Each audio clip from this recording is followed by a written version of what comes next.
everyone! Bali, one of the most famous and beautiful island destination of Indonesia. But if you ask me, I think rest of the Indonesia is more stunning. But today we're going to focus only on Bali. One of the biggest questions when planning a Bali trip is, where should you stay? In this video, I'll share all the places we stayed during our trip, show you the villas, and help you decide which area might suit your travel style best. Bali's main airport is Denpasar, and most of the popular tourist destinations are spread out around it. The most famous areas are Ubud, Canggu, Kuta, Seminyak, and Uluwatu. If you like secluded island destinations, then Nusa Penida can be your option. If you're visiting Nusa Penida, you'll need to take a boat from Bali, which I believe is not very safe. You can also choose options like foothill of Mount Batur, Lavina. These are less crowded and very picturesque. Now, if you're someone who loves nature, cliff views, mountains, and quieter surroundings, then some of the less crowded parts of Bali can be absolutely amazing. Our first stay was in the Uluwatu area. The villa name is Siso, and it wasn't located right in the middle of town. This is an upcoming area, and hence the surroundings felt very quiet. There was quite a bit of construction happening nearby, but once you stepped inside the villa, it felt like a completely different world. Since we were two families traveling together, we booked a villa with 2 bedrooms and a private swimming pool. Both bedrooms were almost identical in size and comfort, with only slight differences in the bathrooms. That I will show you in some time.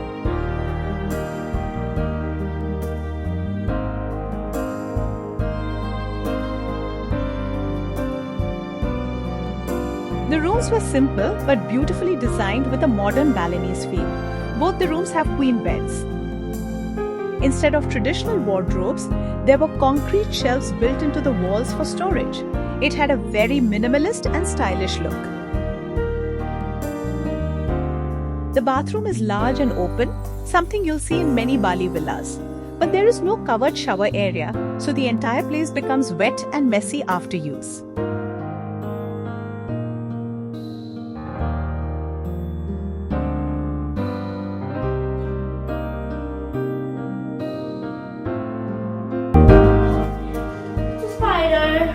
Spider? Oh, তোর ভাগ্য ভালো যে spider বেরিয়েছে snake বেরোয়। Yeah, we're talking about snakes. Indonesia has a lot of snakes, and Bali being tropical, you'll occasionally see spiders, geckos, and other tiny creatures. So far, no snake encounter in Bali, so I would consider this place as safe. But honestly, be cautious and alert when you travel a place full of nature.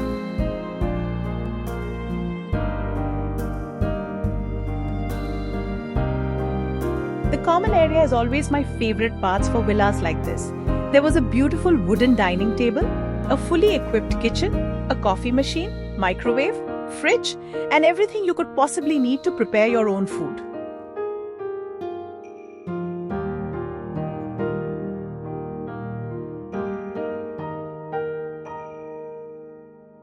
What really caught my attention was the sofa area. Instead of buying expensive furniture, the owners had created a built-in concrete seating space with cushions. It looked simple, modern, and surprisingly comfortable. This common area also has an additional bathroom. Can be a guest or helper bathroom. Now the most interesting area.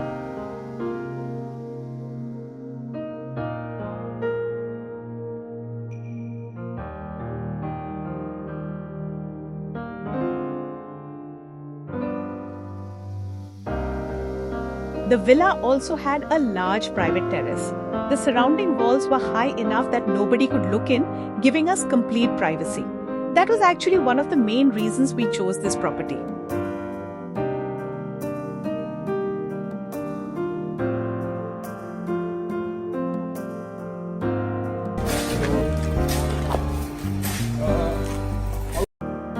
As I said, this is a developing place. Most of the properties are under construction. If you walk 5 minutes from our Siso villa, you will reach Alam paragliding point. We didn't see anyone paragliding that day, but the cliff views from there were absolutely breathtaking. Just wow. This place is of absolute peace and solace.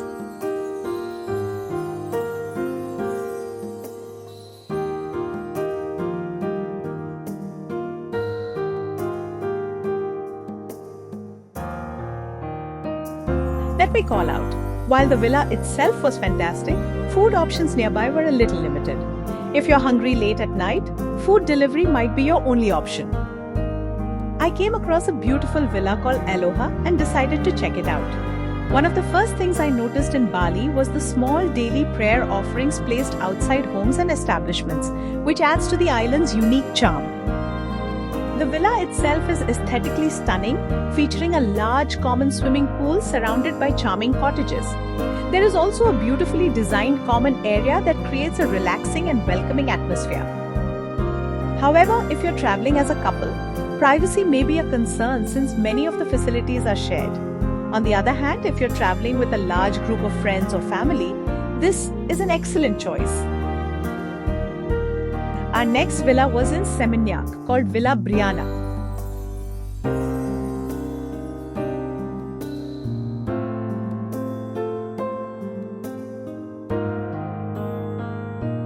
The villa here was a bit older, but the location was excellent. As you see, the room is big and spacious. Not sure why, but this wall frame reminds me of Squid Game. This villa has a huge bathroom where you can literally play football. The bathroom in itself is capable of storing luggage, ironing your clothes, and getting ready. The villa's common area is non-AC, but it's beautifully decorated with paintings and wooden furnitures.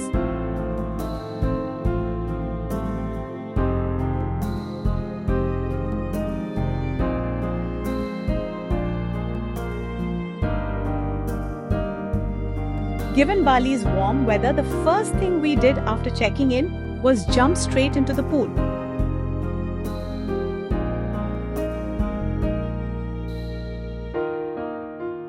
There were cafes, restaurants, and beach clubs within walking distance. So every morning, walk 5 minutes, grab a cup of coffee and a nice book just beside the sea, and your day is set. Compared to Uluwatu, this area was definitely much more lively and crowded. If you enjoy cafes, nightlife, shopping, and beach vibes, you'll probably love Seminyak. Our next stay during our trip was a beautiful villa surrounded by rice fields. Ubud. Personally, for a person like me who comes from India and from the suburbs of the city, this place feels similar. But for someone coming from a city, waking up in the middle of endless green rice terraces feels almost surreal.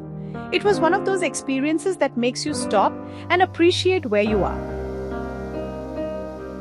The villa name is Nareshwar.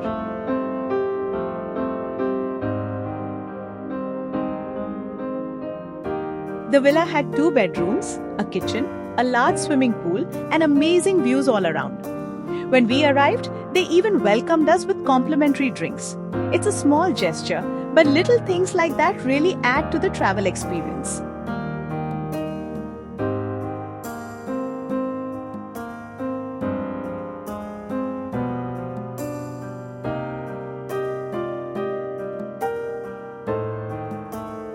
The rooms are clean, cozy, aesthetically beautiful, and decorated with a modern touch.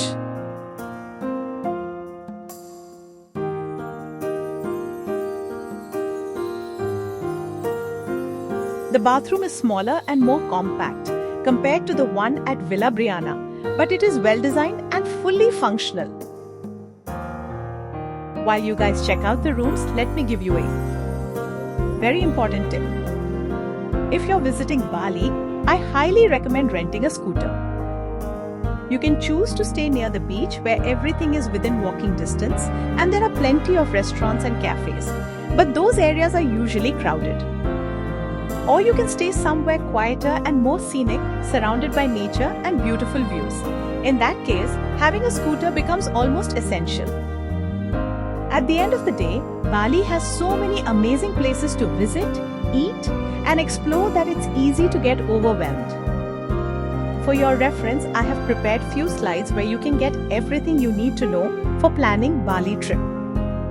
Personally, Uluwatu was my favorite area.